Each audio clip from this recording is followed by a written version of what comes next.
He was Bengali and he was a Vaishnava. He wasn't really a Vaishnav, no. He was quite drunk. he was He drunk. smelled a little bit. He was like kind of just having fun. This is his culture, you know. You don't have to be religious, you know. Like it's just that's what they grow up with, you know. But then there were some other kind of more distinguished Bengalis who were also seated close to us. And then we had a bit more of a serious discussion. We started quoting Bhagavad Gita shlokas and to each other, and that was nice. And then I had a difficult question that they couldn't answer. Why is it? How is it possible that Ravan could take Sita? Because Sita is transcendental. So how is it possible? Yeah, that's good. And Did they know? No, they didn't know. No. But they wouldn't. They were very like fixed on their conception, though. They wouldn't really hear, you know, our idea. Like this is told in the Korma Purana, you know, that actually Ravan could not take the real Sita. He took a shadow form of Sita, but they weren't so receptive. They were like kind of very fixed in their own idea. And there was this one lady there who was quite boisterous, and she was like, whatever you'd say, she would counter. It didn't matter what you said. So she was like, you have to understand. She got upset, you know, by the question. Like, you don't understand. Who is Ravan? Ravan has so much power. Like, you don't understand who he is. And how he's like part Brahmin or something, Ravan, right? He's the son of I think a demoness, and then the father was maybe a sage or something like that. She was talking about something about his background. Anyway, it was very. But I was reminded because of this Gurudev wrote this short story describing this meeting on a train, you know, and it's so perfect because that's really like what happens when you're on an Indian train and you're like in this intimate atmosphere, and on those trains, like you get all kinds of people. It's not like only really like uneducated, very poor people. You get like these were very educated people who spoke English, you know, very distinguished, you know, cultured persons, you know. So it can be very, very interesting. So, you know, when we hear like this story of Gurudev, then it rings true. So this Gurudev, as we said, Srila Gurudev wrote this in 1955 for the Gaudiya Darsham. And it was in response to this letter that Srila Swami Maharaj Prabhupada told Srila Gurudev that you have great potential as a transcendental humorist. He says, Srila Swami Maharaj Prabhupada wrote a letter to Gurudev in appreciation of this Gaudiya Darshan edition. Maybe it was was it the first one? Or I'm not sure. But he says, I cannot but offer my congratulations to your holiness, because I know if anything has been done, it is due to your energy. Because Gurudev's doing all the work for the Gaudiya Darsham, but he's doing it all in the name of his Guru Maharaj and the other Vaishnavas. So Gurudev's he always kept himself very much behind the scenes. So Swami Maharaj is rightly concluding, I know you're the real person behind this, doing all this work.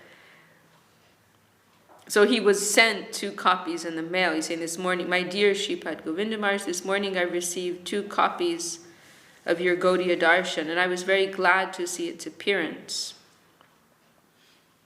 When I was at Mathura, I heard from Shripad Keshav Maharaj, and so also I heard from Shripad Goswami Maharaj, that His Holiness Shripad Sridhar Maharaj is going to publish Gaudiya Darshan. So this is what was going around, that Sridhar Maharaj is publishing this new magazine. But it was all Gurudev. It was all Gurudev's initiative and his work. And there's there's many things like this that come up, where Gurudev wrote something and his godbrothers would think it was Srila Sridhar Maharaj. To this day, there's Jaggi Maharaj told about one, because Gurudev wrote many pranam mantras for the godbrothers of Srila Sridhar Maharaj. And Jaggi Maharaj said at one Gaudiya Mat, they had some meeting at or something, or he was looking for a book or something, I don't know. But they had a pranam mantra to their founder Acharya, who was a godbrother of Srila Sridhar Maharaj, and they said, oh, this was written by Sridhar Maharaj, Srila Sridhar Maharaj.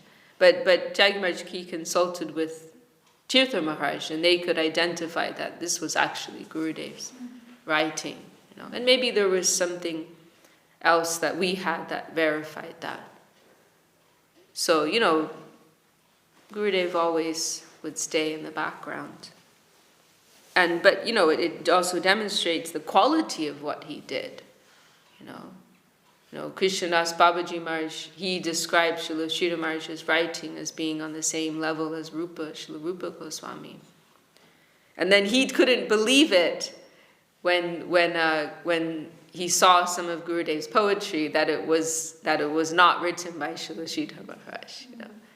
And so Gurudev accepted this as a challenge. And I'll write something here in front of you, not to assert his own ego, but as a demonstration of the mercy of his Guru Maharaj, that even someone like me, that was his feeling, can write such great poetry.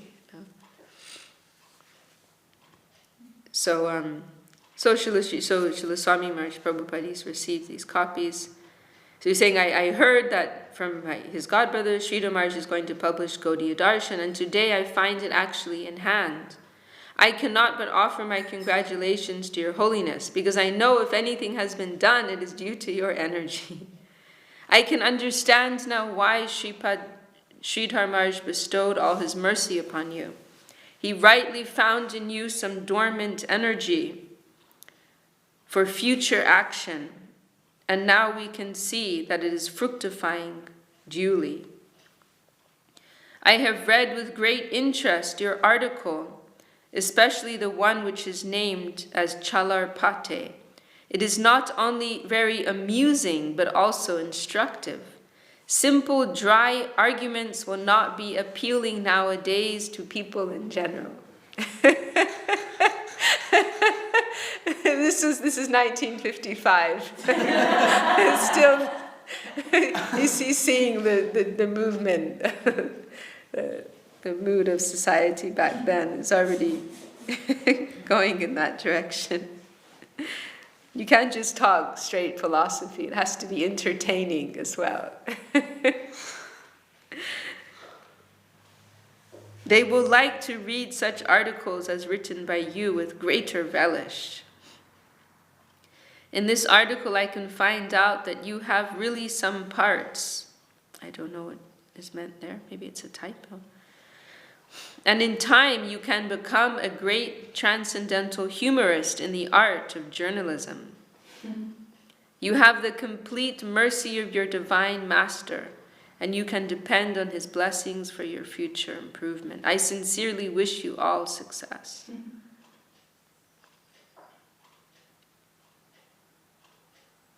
Undoubtedly, you are now in the highest order of Varnashram Dharma, but we cannot forget that you belong to the category of our affectionate sons. We cannot forget all such filial love for you, and when we see that you are improving in all respects, it gladdens our hearts. So beautiful. Yeah, so affectionate. Srila Swami Maharaj, Gurudev commented about that, how he had such a broad and loving heart, and so just overflowing with love and affection for Gurudev. They said he has such a big heart that the whole world could live in it.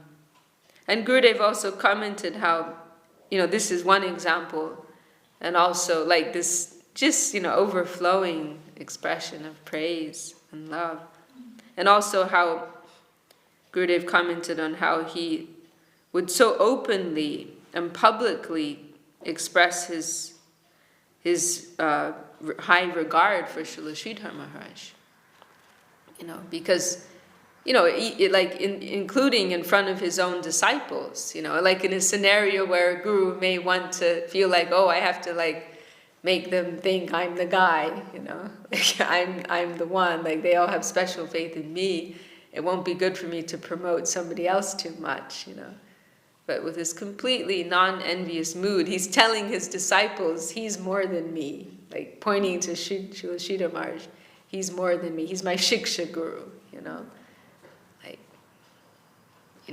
with mundane nature is, one would feel threatened, and we see that, unfortunately. But that was not Srila Swami Maharaj's mood at all. To the extreme, just openly glorifying Srila Sridhar Maharaj. And then Gurudev in this such loving mood. Okay. So, I don't know if we'll get through all of it now, but we can start and we can continue another time. So this is called Chalar Pate, On the Way, a Bengali short story originally published in Sri Gaudiya Darshan, Volume 1, Issue 2. So this is the second.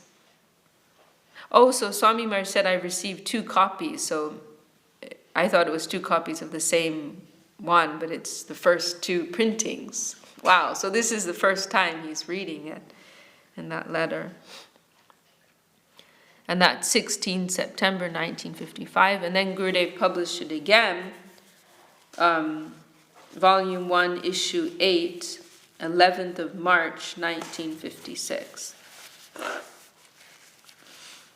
It was a Saturday. I was returning home from Calcutta with a friend on the 5 o'clock afternoon train. See, Guru is a good writer. He's immediately capturing your attention. Today's a Saturday. Saturday is a very auspicious day. Mahaprabhu, Gurudev mentioned that. 5:30. Oh my God, look at that. It's literally 5:30 on a Saturday. It was a Saturday. I was returning home from Calcutta with a friend on the 5 o'clock afternoon train. The other daily passengers, like me, pushing forward their bodies, fatigued from a full day of work, were boarding the train in droves and bearing faces smiling with the joy of returning home.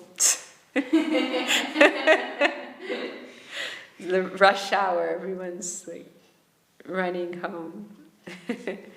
There was a big crowd on the train bound for Katwa. And this is what you see, and there's those early morning trains, and then those evening trains will be packed because people go back and forth to Calcutta, to the city, and then they're returning, coming and going from their village and town. We 2 friends made and took spaces in one compartment, with the hope of finding a little rest for our weary hearts amidst the monotonously rigid atmosphere of Calcutta. With the hope of finding a little rest for our weary hearts amidst the monotonously rigid atmosphere of Calcutta, we sat down, heaving sighs of relief. Yeah, this is a nice translation, because, you're getting more feeling for Gurudev's language here than I remember the other one. Very nice. This is like a whole side of Gurudev which we didn't really know, how brilliant he was, He was really hiding that. But, some of the things he's written, and, I can, that have been written in Bengali, I can read Bengali, but But, we've seen a few translations and we've heard, praise of them from persons like Tirtha Maharaj. And so we get some idea. There was one introduction Gurudev wrote, maybe it was for Bhakti Rasamrita Sindhu or something like that. And Tirtha Maharaj said it was the most scholarly and brilliant piece of writing that he'd ever seen. And Tirtha Maharaj is, he's very scholarly. So like we don't, because we don't know Bengali, and not so much has been, there's a percentage that has been translated. We're just getting like a little picture. But this is nice, very nice to hear this. Right at that moment, a few gentlemen pushed through the crowd and boarded our compartment. Although they were all about the same age, we thought one of them might be over 50. Still, we couldn't say he was an old man by any standard. Although he was elderly, just by hearing him speak, it was clear he had not lost his youthful mindset. Be that as it may, we noticed that as he boarded the train, he immediately discovered 2 young sadhus. His facial expression was as though he had discovered something tremendous. He then somehow or other made a space beside the 2 sadhus and cast a glance towards his companions, as though he had just discovered something very tasteful.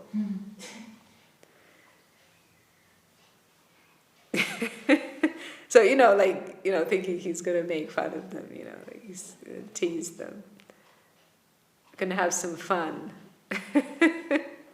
Without delay, he then asked the boys, "I say, my dear Gauranga, how far are you going?" So these are like 2 Gaudiya brahmacharis. The 2 boys were about 18 or 20. Just by seeing their faces, you could tell they were very happy. No marks of worry had yet arisen on their faces whatsoever, and they were very bright and cheerful. The older one, with a slight smile, softly replied, "Yes, sir, we are on our way home." "Elder, you are going home. That's good, very good. Where is that, my boy? Is it in the land of your rosary bag? Or on your neck, at least evidence of that can be seen." The boy smiled again and said, "Yes, sir, in a way that is so." "Where are you going?" "Elder, me, while you are on your way, I will get off at Chandan Nagar." The boy jokingly answered, "Why on my way? Why don't you come with me? I'll make sure you reach home, back to God, back to home." As the boy spoke, he smiled gently. So he's smart, he sees the mood of this man and he's, kind of poking back at him a little. Oh, okay. This is what Gurudev says. "I understood that the boy was no fool. Rather, he was intelligent and witty." The elder, however, immediately replied, "I am not going to become Lord Gauranga like you. I have a wife and children. If we all became Gauranga, then your Lord's creation would come to a complete standstill." They all say. Yeah. Ha ha ha. He laughs. The boy also laughed, and with him we did too. We saw, this is so nice. I haven't actually read this. I mean, I read the other translation, but you didn't get this type of clearness in the language. This is very nice translation. The boy also laughed, and with him we did too. We saw, however, that the boy's face suddenly became somewhat grave, and he then replied, "That's good, very good. Seeing your dutifulness, I am now able to understand a little something of your greatness. If people like you do not put any energy into the maintenance of the Lord's creation, then who else will? Tell me, if you don't mind, may I ask you for any proof that you are preserving the creation up to the present day?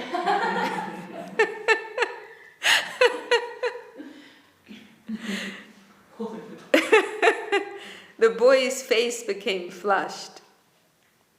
At that moment, from outside, the whistle announcing the train's departure resounded.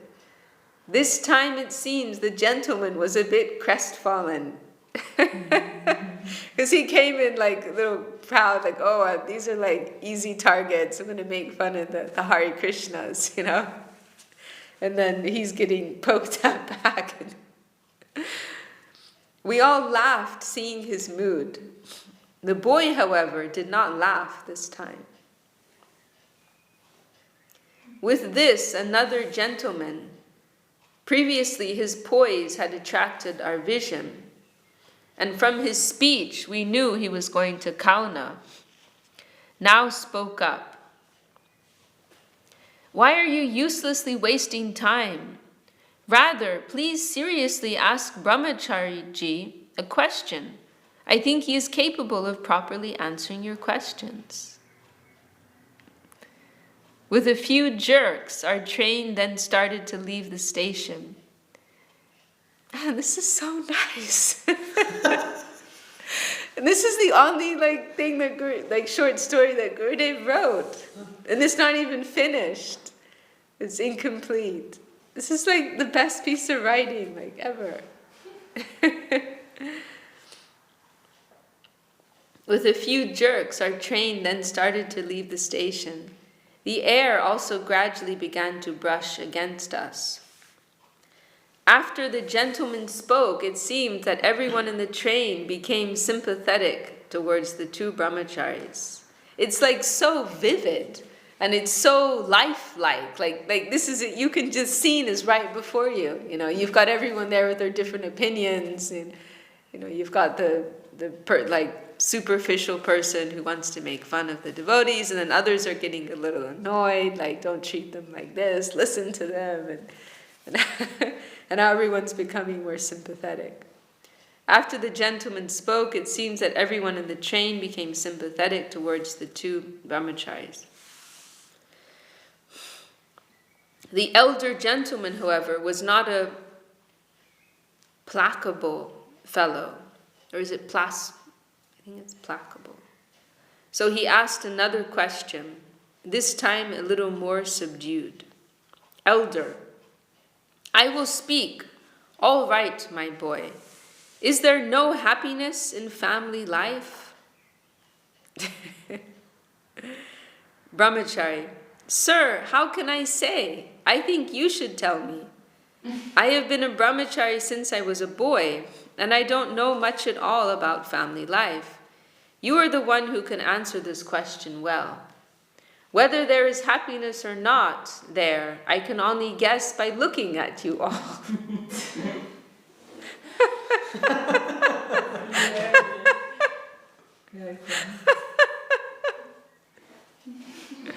Consider, you have just gone to the office.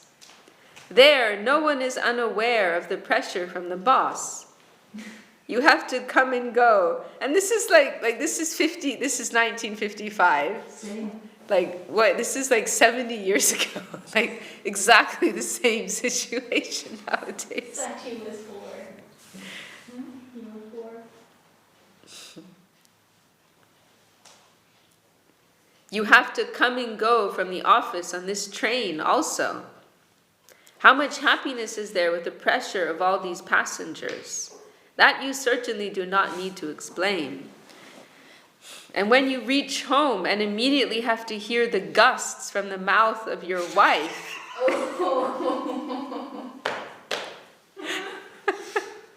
we are out of rice, we are out of dal, we are out of oil, we are out of salt. The children have no clothes, the children have no shirts.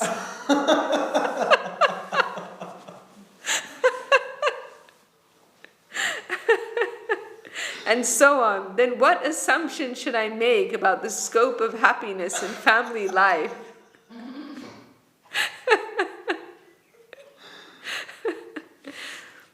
Guessing also at any rate would not be unreasonable, but perhaps not saying anything about real happiness is best. So why do you ask me at all? My friend, who had been silent all this time, could no longer contain himself and said, "Could you tell us a little bit about the real thing, brother?" Brahmachari, for our benefit, the wise sages, Aryan rishis, spoke about this long ago. What need is there for me to say anything? They opened the doors of our minds and expressed our thoughts with their holy pens. I can give you an example of the way they did this. Please listen. And now there's a quotation from Sharanagati Bhaktivinoda Thakur. Riddhakal aula sab sukha bagal piravase hoinu kattar sarvendriya dorbal kina kalevar boga bhave dukita antar jnana lava hina bhakti rase vanshita. Translation: Old age came and all happiness fled. Fraught with disease, I became afraid. All my senses became weak and my body became gaunt. For want of enjoyment, my heart became sad. I don't have a trace of knowledge and I am deprived of the nectar of devotion. The gentleman mentioned previously then personally spoke to the boy. Brahmachari-ji, I am very happy to meet you too. Please ignore his remarks. He pointed towards the elder gentleman and said, he likes to have a little fun, but today he has chosen the wrong target. Don't mind him at all. Let it be. And in a simple way, please give us some advice. Brahmachari, please consider, here in this train car, there is an assembly of people with many different mentalities. So it is very difficult for an insignificant person like me to say something